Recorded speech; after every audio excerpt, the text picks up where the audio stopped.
이스라엘인들이 여럿 나옵니다. 여러분들은 사람들의 꾸중과 만류에도 불구하고 다윗의 자손 예수여 나를 불쌍히 여기소서라고 악을 쓰며 외쳤던 두 맹인을 기억하십니까? 사람들이 꾸중하면서 조용히 하라고, 그렇게 하지 말라고 그렇게 나무라면서 조용히 하라고 시켜도 그럼에도 불구하고 끝끝내 악을 쓰면서 다윗의 자손 예수여 나를 불쌍히 여기소서 그렇게 외쳤던 두 맹인들, 그래서 결국 고침을 받았던 두 맹인들을 기억하십니까? 또 대낮에 포도주에 취한 미친 여인 취급을 받을 정도로 하나님 앞에 간절히 기도했던 사무엘의 어머니 한나를 여러분들은 기억하십니까? 그리고 부정한 여인이라고 사람들의 손가락질과 조롱과 비난을 받을 것을 알면서도 예수님을 만나고야 말겠다는 굳은 의지로 예수님의 옷자락을 붙잡은 혈루증 앓던 여인을 기억하십니까?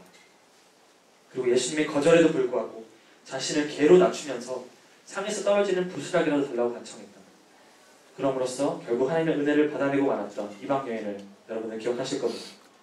그들은 천국을 침노하였고 마침내 천국의 복을 얻어낸 믿음의 사람들이었습니다. 예수님께서는 천국은 침노하는 자의 것이라고 말씀하셨습니다.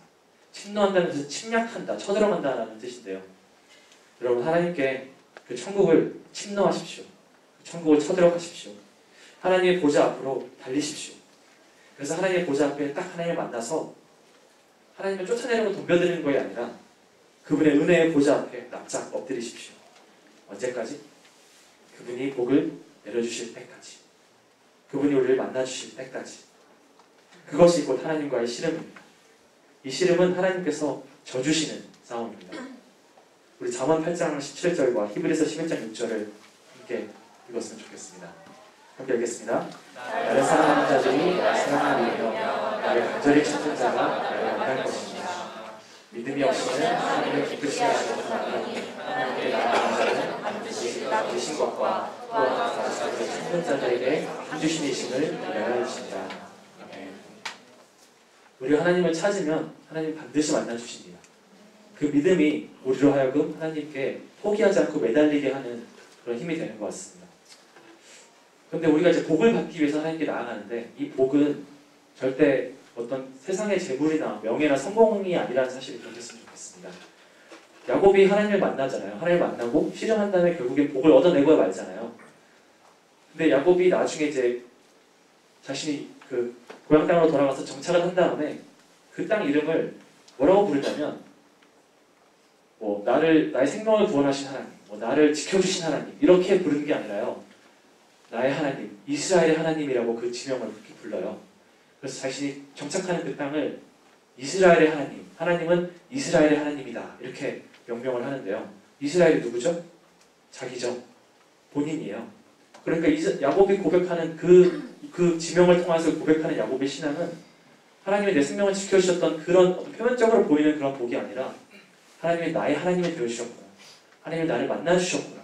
내가 하나님의 은혜를 받았구나. 그게 참 야곱의 복이었다는 거죠.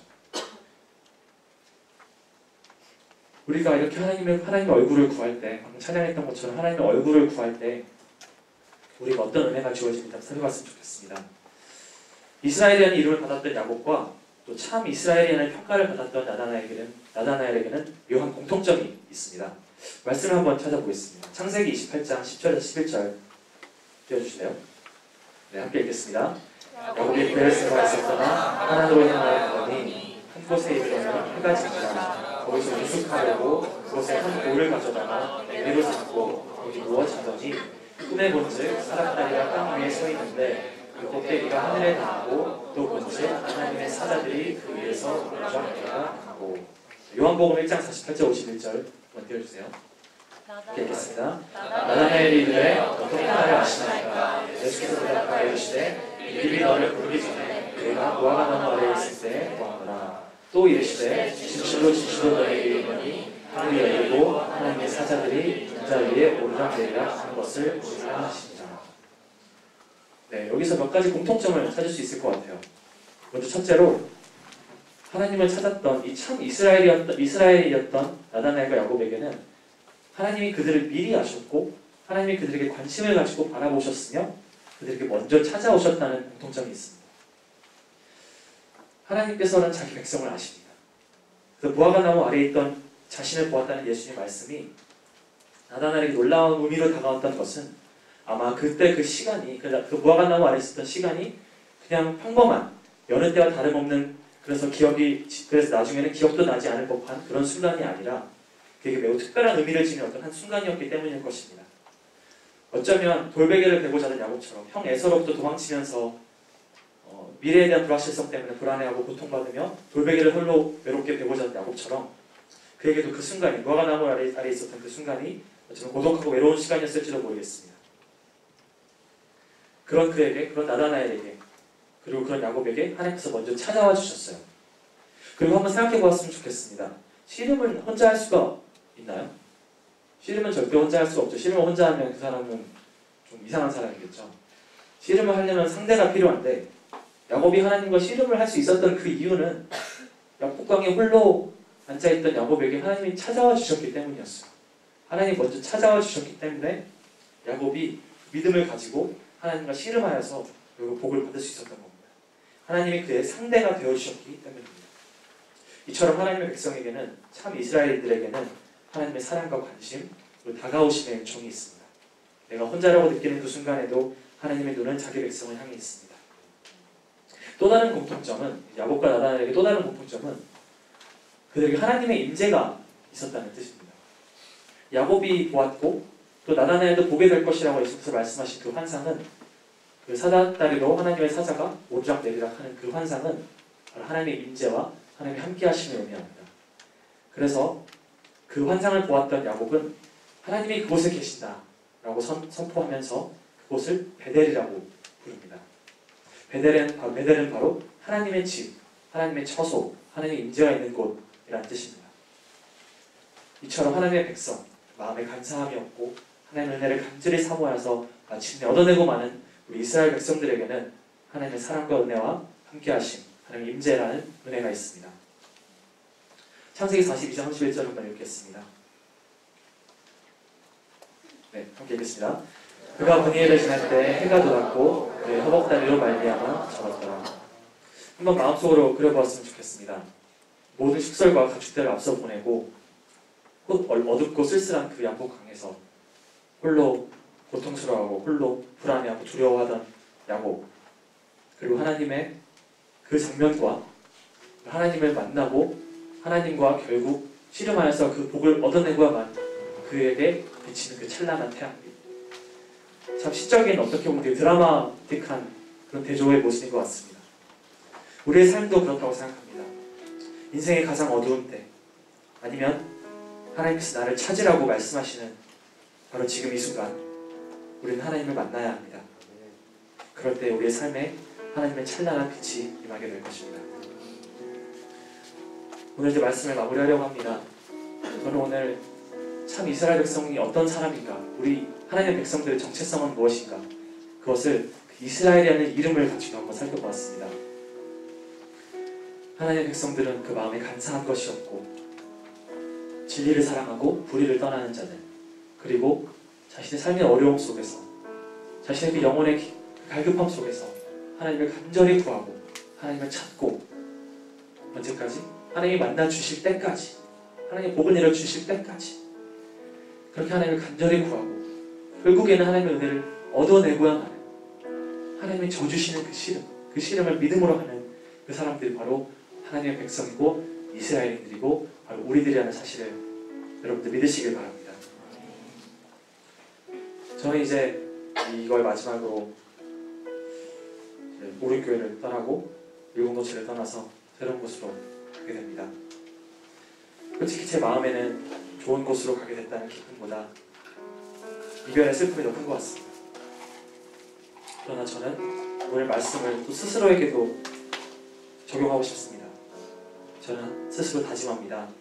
앞으로 어딜 가서 무엇을 하든 언제나 참 이스라엘인으로 살겠다고.